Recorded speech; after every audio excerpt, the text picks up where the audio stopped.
Hello family அனைவருக்கும் வணக்கம். நான் தான் உங்கள் விக்னேஷ். நீங்கள் பார்த்துட்டு இருக்கிறது உங்கள் சேனலில் விக்னேஷ். ஸோ குரூப் டியோட அப்ளிகேஷன் டேட் எக்ஸ்டெண்ட் பண்ணிட்டாங்க. அதாவது நீங்கள் இன்னும் அதிக நாள் அப்ளை பண்ண முடியும். அதை பற்றின அப்டேட் தான் இந்த வீடியோவில் நம்ம பார்க்க போகிறோம். நான் இப்போ RRB Allahabad zone website open பண்ணி வச்சுருக்கேன்.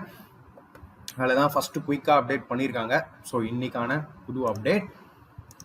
ஸோ என்ன சொல்லியிருக்காங்க அப்படின்னு பார்த்துருவோம். Government of India, ministry of railway recruitment board, corrigendum 1, centralised employment notice, CEN number 08/2024. இந்த நோட்டிஃபிகேஷன் படிக்கிறதுக்கு முன்னாடி இந்த குரூப் டி அப்ளை பண்ண ஸ்டார்ட் பண்ணதுலேருந்தே ஏகப்பட்ட டெக்னிக்கல் இஷ்யூஸ் நிறைய பேர் சொல்லிட்டு இருந்தாங்க. ஆதார் ஓடிபி வரல அப்படிங்கிற இஷ்யூ, அப்ளை பண்ணும்போது ரொம்ப நேரம் ஆகுது, ஒவ்வொரு பேஜும் அடுத்தடுத்த பேஜ் ஓப்பன் ஆகிறதுக்கு, தென் மறுபடியும் சப்மிட் பண்ணுற மாதிரி இருக்கு.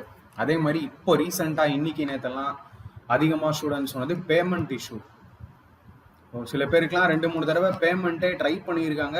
பேமெண்ட் வந்து டெபிட் ஆகிருக்கு, ஆனால் பேமெண்ட் சக்ஸஸ்ஃபுல் அப்படின்னு எதுவுமே வரல, மறுபடியும் பேமெண்ட் கேட்குது. இந்த மாதிரியான இஷ்யூலாம் நிறைய.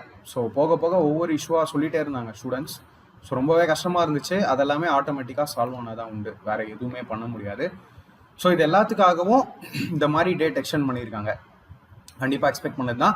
ஸோ உங்களுக்கு இந்த மாதிரி இஷ்யூஸ் ஏதாவது ஃபேஸ் பண்ணியிருக்கீங்களா, அண்ட் அந்த இஷ்யூ இப்போ சால்வ் ஆகிடுச்சா அப்படின்னு மறக்காமல் கமெண்ட்டில் சொல்லுங்கள். ஸோ தட் இனிமே அப்ளை பண்ண போகிறவங்க அதை பார்க்கும்போது கொஞ்சம் கிளாரிட்டி கிடைக்கும். சரியா? Recruitment for various post in level 1 of 7 CPC pay matrix published on the official websites of participating railway recruitment boards on 22/1.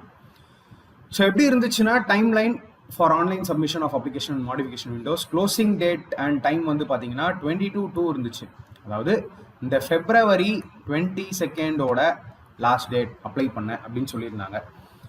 அதே மாதிரி correction window or modification window வந்து 25 Feb ஓப்பன் ஆகும் அப்படிங்கிற மாதிரி இருந்துச்சு. பட் இப்போ புது டேட் அப்டேட் பண்ணியிருக்காங்க. அது என்ன அப்படின்னா March 1 வரைக்கும் எக்ஸ்டெண்ட் பண்ணியிருக்காங்க. சரியா? March 1 வரைக்கும் எக்ஸ்டெண்ட் பண்ணியிருக்காங்க. மாடிஃபிகேஷன் விண்டோ March 4 ஸ்டார்ட் ஆகுது. ஸோ நிறைய பேருக்கு நிறைய டவுட், சிக்னேச்சரில் டவுட், ஃபோட்டோ கரெக்டாக இருக்கா அப்படிங்கிற டவுட். அவங்க எல்லாருமே வந்து பார்த்தீங்கன்னா March 4 கரெக்ட் பண்ணிக்கலாம்.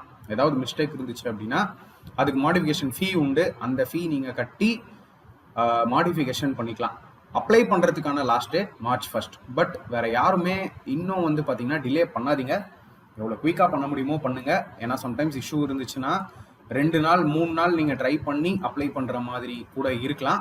ஸோ யாராவது ஏதாவது இஷ்யூ ஃபேஸ் பண்ணியிருந்தீங்க, அந்த இஷ்யூ எப்படி நீங்கள் சரி பண்ணீங்க, இல்லை மிட் நைட் இல்லை ஏர்லி மார்னிங்லலாம் நிறைய பேர் அப்ளை பண்ணி சக்ஸஸ்ஃபுல்லாக அப்டேட் பண்ணிட்டாங்க, அதாவது அப்ளை பண்ணிட்டாங்க, அந்த மாதிரி ஏதாவது பண்ணியிருந்தீங்கன்னா மறக்காமல் கமெண்ட்டில் சொல்லுங்கள். தெரியாதவங்களுக்கும் ஹெல்ப் பண்ணுங்கள். ஸோ அடுத்த அப்டேட், அடுத்த வீடியோவுக்கு மறக்காமல் நம்ம சேனலில் பார்த்துட்டே இருங்க. Thank you friends.